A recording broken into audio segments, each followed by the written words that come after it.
Good morning. This is Crystal Woods with Seasons in the Vine, and it's Fresh Friday, and we're jumping right back into our Philippians study. Are you living like a citizen of heaven? Okay, let's see what Paul has to say for us today. We left off last time really honing in on to live as Christ and to die as gain, and that if we're fearful of death, then we're not understanding how amazing that transition is going to be into the presence of God.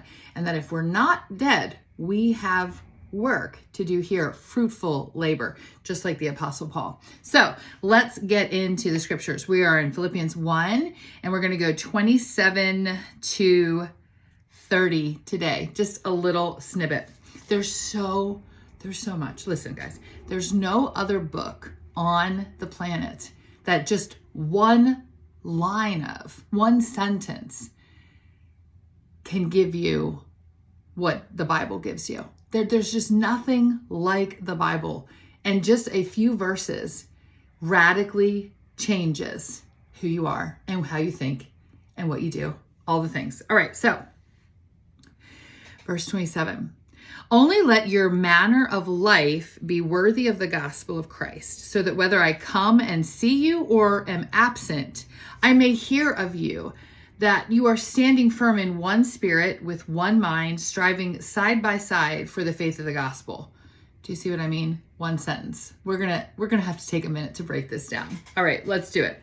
So first thing, only let your manner of life be worthy of the gospel. So what this means in the Greek, it actually can be translated, only behave as a citizen worthy of the gospel. Only behave as a citizen worthy of the gospel. A citizen of what? Well, Paul tells us often, a citizen of heaven. This isn't your final place, that we're passing through on to greater glory. And so only let your manner of life be worthy of the gospel can be behave like a citizen of heaven. Live like a citizen of heaven. Live like someone worthy of the gospel. You've been bought at a price, a very steep price. And out of that awareness, live in that reality. Live in the gratitude. Somebody I talked with earlier this week said they felt the Lord was telling them to stop stepping on his grace. Like he was giving them the opportunity to do something, and in not doing it, it's like stepping on the grace. And so in a similar way, different situations, but in a similar way, it's the idea of like, if you've done this much for me, Lord, let me live like it. Okay, moving on. That's just the first part. So that whether I come and see you or I'm absent. So Paul is saying, I want to get to you. I'm not sure I'm going to get to you.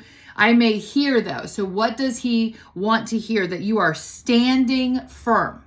So you're not teeter-tottering. You're not falling down, blowing around all over the place. You're rooted. You're standing firm. He wants to hear that about the church in Philippi. I want to hear that you're firm and that you're standing in one spirit.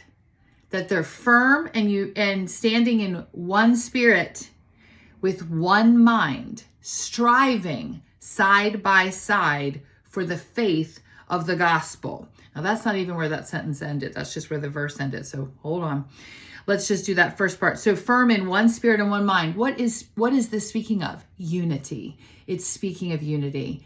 Keep the unity in the church. Stay together. Be of one mind and one spirit. Move forward. That idea of one spirit is like we're working in the same spirit, Holy Spirit, but also like we're working in the same characteristics. We're growing in the same way. We're walking in the character of Christ.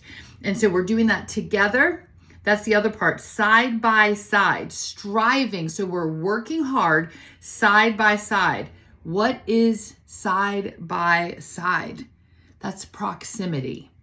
If you are not in a church, it is a problem, because how are you side by side with other people growing, standing firm, moving through different things? How does that work? And so you have to be, ideally, what God designs, do not neglect the gathering of the believers, the assembly of the believers, is to be side by side with other people in that unity, that one spirit, that one mind. For what reason? The faith of the gospel.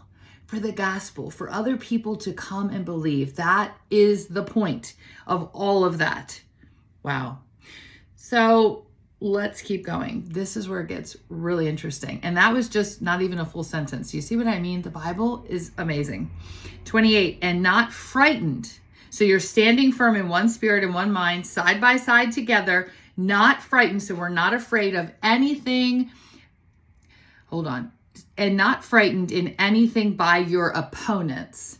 So I'm not frightened by anything that my opponents are doing, whether human, which is most likely this, what Paul is talking about, but also the adversary. You do not need to be afraid. Now keep going.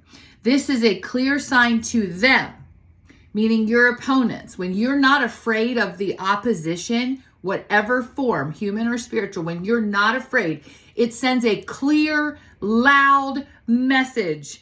And it's a clear sign to them, your opposition, your opponents, of their destruction. You just standing firm and not being afraid of the opposition sends a message to your opponents saying, you're destroyed. You're destroyed. You are going to be completely destroyed. It's a clear sign to them of their destruction. But it's a clear sign to you of your salvation. This is a clear sign to them of their destruction, but of your salvation. The fact that you can stand firm, be of one mind, and not be afraid. Do not be afraid. Means that you're saved. You are sure of your salvation, and that is from God. Okay, we could spend hours on just that one thing and what that would look like, but that's for your work to do. Fresh Fridays are light touches. You do the deep work with the Lord. But just know, question, are you afraid of the devil? Are you afraid of what demonic things can do? Are you afraid of a human opponent? Are you afraid of opposition? Are you afraid of what people could do? Situations at work maybe, or church, or in your family unit. Any who oppose you, you are not to be afraid of. And when you are not afraid, you are actually sending a message of their destruction. See, because they have no power. The only power they could have is to make you afraid or make you shrink back. But if you're standing firm, see the difference. Verse 29, for it has been granted or gifted to you or appointed to you that for the sake of Christ, so for the sake of Jesus, you would not only believe in him, you should not only believe in him, that's your faith part. So let's go back. For it has been granted to you, it's a gift, it's an appointment, that for the sake of Christ, you would not only have faith in him, you should not only believe in him, but also suffer for his sake. Oh, see, now everybody's like, what do you mean? Ooh, suffer? What's that going to look like? I don't know if I want to do that. But this is what they understood salvation to be. It wasn't get saved and have the most blessed life, because the blessing is actually in the persecution. It's actually standing firm against those who are opposing you. And it's a gift that for the sake of Christ, you would not only believe in him, but you would also suffer for him. That's a gift. It has been granted to you. It's what is supposed to happen. And what I put down here is faith plus suffering. Faith, because they're talking about your belief in him, but also your suffering for his sake. So it's faith and suffering go hand in hand together. Get that into your head.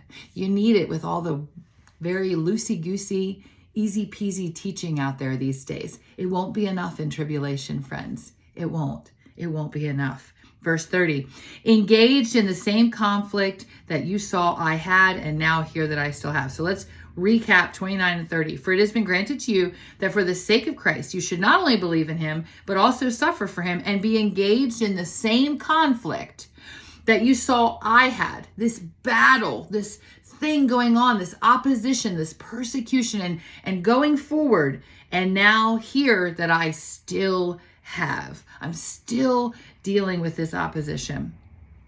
So that's our Fresh Friday for today. Let's look at our questions. We'll start from the bottom up. We've kind of said some of them along the way, but do you know you are supposed to suffer for Christ? It's granted to you. It's part of your faith. Faith and suffering go together. You will suffer. And I'm going to define that. It could be through persecution, literally, even though we don't really deal with that a lot here in America. But it's also the suffering of your flesh and your will. Like, it's also, when I'm doing this for Christ, I am going to have to eat crow sometimes.